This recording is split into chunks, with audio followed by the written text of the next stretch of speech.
Budget 2026-2027 en Nouvelle-Écosse, compression, déficit et vive réaction. Le 23 février 2026, le premier ministre de la Nouvelle-Écosse, Tim Houston, a présenté le budget de la province pour l'année 2026-2027. Ce budget a retenu beaucoup d'attention car il comprend plusieurs coupures pour réduire les dépenses du gouvernement. Parmi ces mesures, on prévoit des réductions dans la fonction publique ainsi que des changements dans certains programmes et subventions. Le budget prévoit aussi un déficit d'environ 1,2 milliard de dollars. Le gouvernement affirme que ces décisions sont difficiles, mais nécessaires pour améliorer les finances de la province à long terme.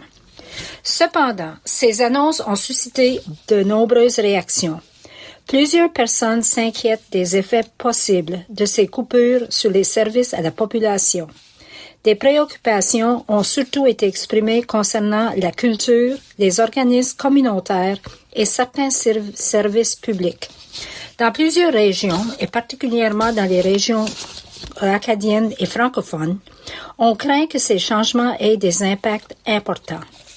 À la Baie-Sainte-Marie, des inquiétudes ont notamment été soulevées quant aux répercussions possibles sur le Festival acadien de Clare et le Conseil des arts de la baie. Au niveau provincial, des préoccupations visent également le Centre d'appui à la petite enfance de la Nouvelle-Écosse et la Fédération culturelle acadienne de la Nouvelle-Écosse, des organismes essentiels à la vitalité culturelle, éducative et communautaire. À la suite de la présentation du budget, plusieurs manifestations ont eu lieu dans la province. Des citoyens se sont rassemblés devant les bureaux des députés pour faire entendre leur voix et exprimer leurs inquiétudes.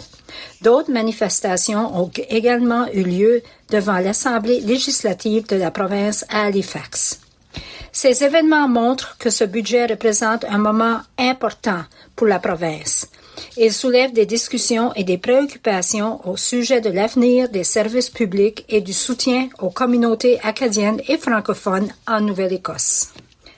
Denise Comeau des Hôtels, journaliste IGL, Association Radio CIFA.